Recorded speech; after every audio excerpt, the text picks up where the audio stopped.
اہل بیت علیہم کے حقوق ہی تسلیم نہیں کیے جا رہے ہیں۔ اس طریقے سے سیاسی مقاصد جس کو مناظر حسن گیلانی رحمہ اللہ کہہ رہے ہیں بنو امیہ کے، اس کا دیگر کے فضائل بنانے میں کتنا گہرا کردار ہے۔ بسم اللہ الرحمن الرحیم۔ ایک بات جو عوام الناس میں بہت زیادہ مشہور ہے کہ قرآن مجید کی کلمات کے اوپر حروف پہ جو نقطے اور زبر زیر پیش جو اعراب ہیں، یہ حجاج بن یوسف الثقفی نے لگوائے تھے۔ تو یہ بات یاد رکھیے گا کہ بالکل غلط ہے، من گڑت ہے، اس بات کی کوئی حقیقت نہیں ہے۔ حجاج بن یوسف الثقفی کی اس کے مظالم کو کم کرنے کے لیے یا دلوں میں رحم ڈالنے کے لیے اس کے بارے میں کہ اچھا اتنا نیک آدمی تھا کہ اس نے اتنا بڑا کام کیا امت کو، چلو اتنا اچھا کام کیا، اللہ اس کو بخش دے گا، تو یہ تاثر پیدا کرنے کے لیے حجاج بن یوسف کے بارے میں اس بات کو پھیلایا گیا ہے۔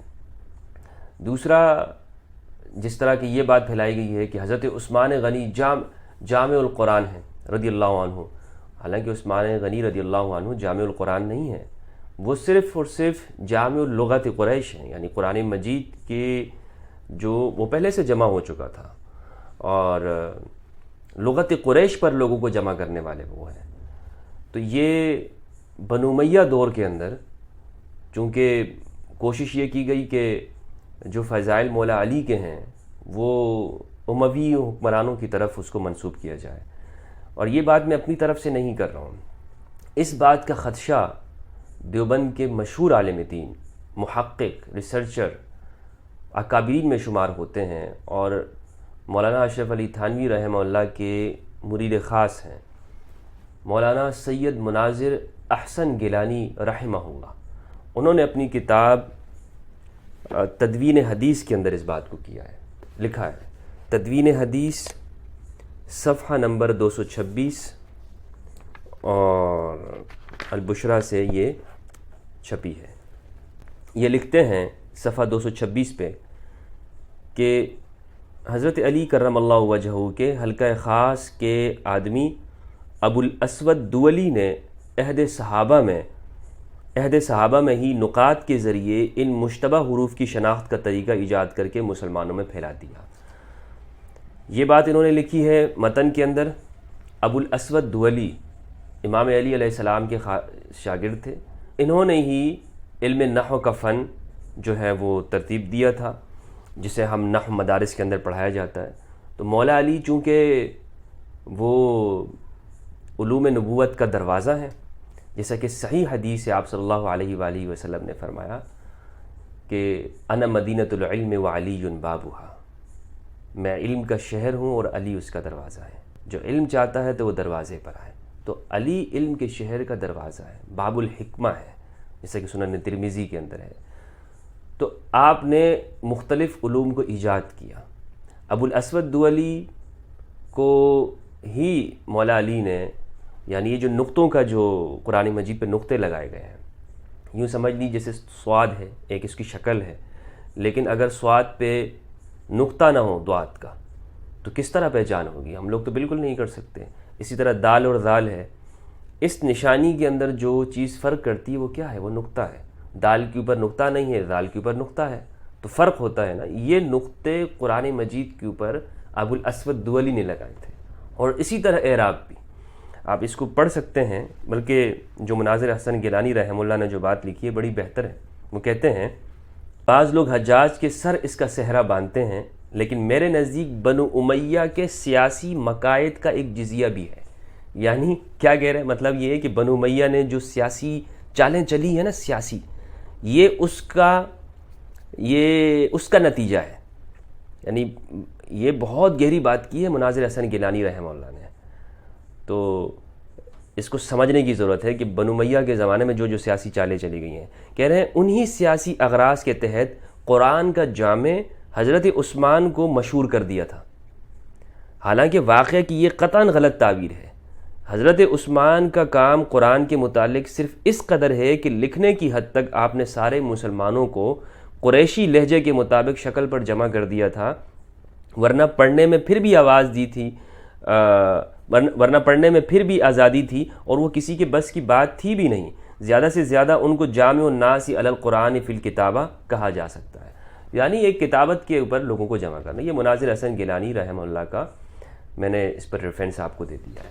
تو میں نے جیسے کہ پہلے عرض کیا ہے کہ بنو امیہ دور کے اندر جو فضائل مولا علی علیہ السلام کے تھے اس کو کوشش کر کے دوسروں پر منطبق کیا گیا. انشاءاللہ میں جو اس پر ایک پورا سلسلہ شروع کروں گا کہ کس طریقے سے سیاسی مقاصد جس کو مناظر حسن گیلانی رحمہ اللہ کہہ رہے ہیں بنو امیہ کے، اس کا دیگر کے فضائل بنانے میں کتنا گہرا کردار ہے، اور کون کون سی چیزیں ہیں کہ جو آج ہمارے معاشرے میں عام طور پر پھیلی ہوئی ہیں اور عقائد نے ایک جنم لیا ہے، اس کا قرآن سنت سے اہل البیت علیہ السلام کی تعلیمات سے وہ کتنی چیزیں دور ہیں. مثال کے طور پر مجھے افسوس یہ بھی ہوتا ہے سید سلیمان ندوی رحمہ اللہ جیسے اکابرین بھی وہ اس چیز کے اندر مطلب آ گئے. امت کا ایک بڑا حصہ اس کے اندر آیا ہے اس غلطی کے اندر. وہ کیا ہے؟ وہ یہ ہے کہ ایک خبر احاد یا کمزور سے کمزور روایت جس کو انہوں نے ذکر کیا ہے اس میں بھی. اچھا، اس کا تعارف جو ہے نا تدوین حدیث کا سید سلمان ندوی رحمہ اللہ نے لکھا ہے. اب یہ دیکھیں صفحہ نمبر 7 پر یہ حدیث لکھتے ہیں. یہ حدیث ہے انی ترکت فیکم امرین لن تضلوا ما تمسکتم بہما کتاب اللہ و سنت رسولہ.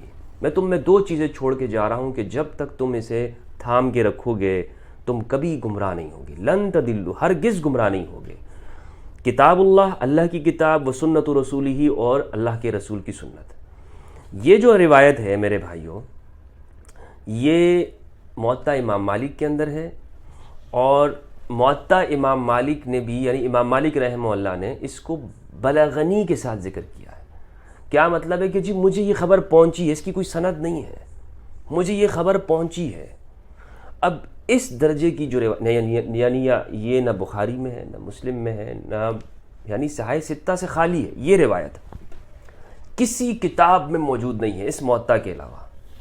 یعنی یہ اس کا منبع اور ماخذ ہے. اس کے بعد اگر ہو سکتا ہے کل کو کوئی اپنی کتاب میں رکھ دے، اس کی میں بات نہیں کر رہا ہوں. یعنی ان الفاظ کے ساتھ انی ترکت فیکم امرین لن تضلوا ما تمسکتم بہما کتاب اللہ و سنت رسولہ، یہ روایت موطا امام مالک میں بلغنی کے ساتھ ہے. سند نہیں ہے اس کی، بلغنی کی جی مجھے یہ خبر پہنچی ہے. اس خبر کا کیا، کس سے پہنچی ہے، کیا خبر ہے، کوئی اعتبار نہیں ہوتا ایسی خبر کا. لیکن ہر جگہ پر ہر خطبوں میں اس کو دہرایا جاتا ہے. اور جو حدیث متواتر ہے مسلم میں، ترمذی، ابن ماجہ، نسائی، مسند احمد، مستدرک، مصنفات، تمام کتابوں میں حدیث ہے. میں تم میں 2 چیزیں چھوڑ کے جا رہا ہوں. جب تک تم انہیں مضبوطی کے ساتھ تھام کے رکھو گے تم کبھی گمراہ نہیں ہوگے. اللہ کی کتاب اور میری اطاعت، میرے اہل بیت. اذکرکم اللہ فی اہل بیتی، اذکرکم اللہ فی اہل بیتی. جلیل القدر صحابہ کرام سے ہے. غدیر خم میں آپ صلی اللہ علیہ وآلہ وسلم نے فرمایا، مولا علی کا ہاتھ بلند کر کے اس حدیث کو، یعنی سلیمان ندوی رحمہ اللہ جیسا محقق عالم بھی اس کو ذکر نہیں کر رہا ہے، اور بات حدیث کی ہو رہی ہے تو اس کے لیے جی ایک بلغنی کی سند سے جو چیز ذکر کی گئی وہ لیتے ہیں. تو ہم نے امت نے، تو میں یہ کہہ رہا ہوں آپ کو کہ اہل البیت کے فضائل سے، یعنی فضائل تو چلیں ایک جگہ پہ ہو گئی نا بات. فضائل تو تب آتی ہے کہ جب ہم ان کے حقوق تسلیم کر رہے ہیں.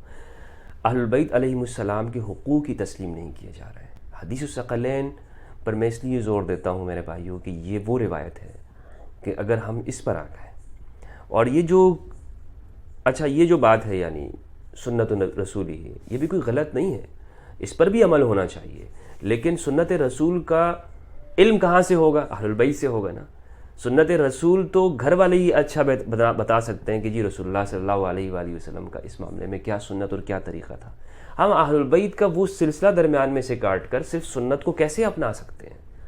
یعنی آپ یہ دیکھ لیں، ظالم کے ساتھ آپ کا جب واسطہ پڑ جائے تو اس کے خلاف جہاد کرنا، اس کے خلاف بات کرنا، خروج کرنا، نکلنا، یہ سنت رسول اللہ صلی اللہ علیہ وآلہ وسلم کی ہمیں اہل بیت سے معلوم ہوگی.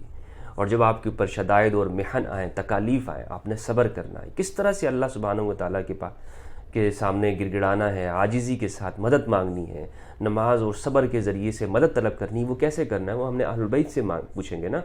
تو یہ سنت ہمیں اہل بیت کا واسطہ کیوں کاٹا جاتا ہے؟ تو یہ بہت بڑی کوششیں ہوئی ہیں انشاءاللہ اس پر سلسلہ شروع ہوگا. ابھی تو جو سلسلہ ہمارا چل رہا ہے سلسلہ اصحاب امام علی کے عنوان سے 2 قسطیں اس کی آ گئی ہیں انشاءاللہ. نیکسٹ کا جلد ہی وہ آپ کے ساتھ اس کا جو ہے وہ ویڈیو پبلش ہوگی. اجازت چاہتا ہوں. اللہ سبحانہ و تعالی ہمیں قرآن مجید اور اہل بیت علیہ السلام کی معرفت عطا فرمائے. ہمیں یہ کوشش کرنے کی توفیق دے کہ ہم اپنی صلاحیتوں کو، اپنے وقت کو بہتر سے بہتر کاموں کے اندر صرف کریں. والسلام علیکم ورحمۃ اللہ وبرکاتہ.